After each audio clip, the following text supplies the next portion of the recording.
Thank you, Mr. Chairman, and Ranking Member Burr for holding this hearing today. I want to thank the Secretary, Dr. Petzel, for also being here. The other witnesses, thank you for taking time to be with us today, and also for the veterans that are in the room with us today, those that may be watching this hearing. Thank you very much for your service. What has come to light about the VA in recent months has proven to Congress, to veterans, and to the American people that there's a real problem with accountability at all levels within the Veterans Administration.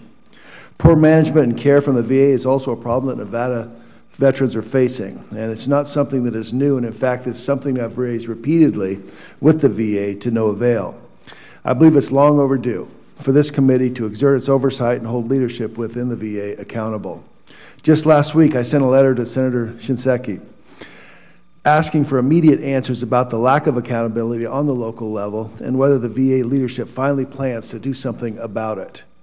I look forward to receiving a timely response and action on the concerns that I highlighted. As Nevada's representative on this committee, I believe it's also my role and responsible to get answers for Nevada's veterans about the problems that they're facing with VA care and benefits.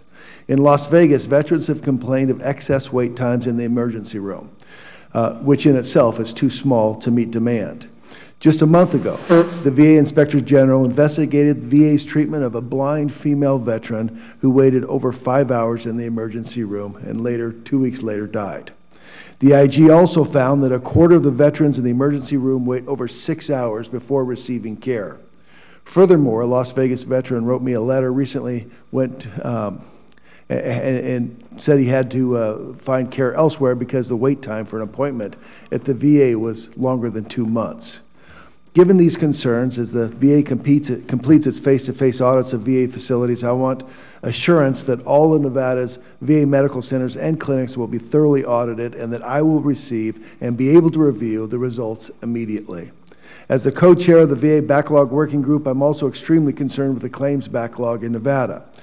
Although the Secretary promised me that there would be changes, Nevada veterans are still waiting the longest, at 355 days on average, for their claims to be processed. When my office then requested the status of veterans' claims, the Reno Varro is unresponsive. It's unacceptable that local VA officials would limit any congressional office's ability to get answers for their veterans. Despite my repeated requests, these ongoing issues have not been resolved. At some point, I have to ask if these problems in Nevada are the demonstration of failed leadership at the top. VA leadership is not holding local officials accountable and is failing to care for those who sacrifice on our behalf. Promises to change and do better for our veterans have not produced results. I want changes. I do not want empty promises. If the VA continues on this course, I think it's ultimately time to look to the top for these changes. Thank you, Mr. Chairman.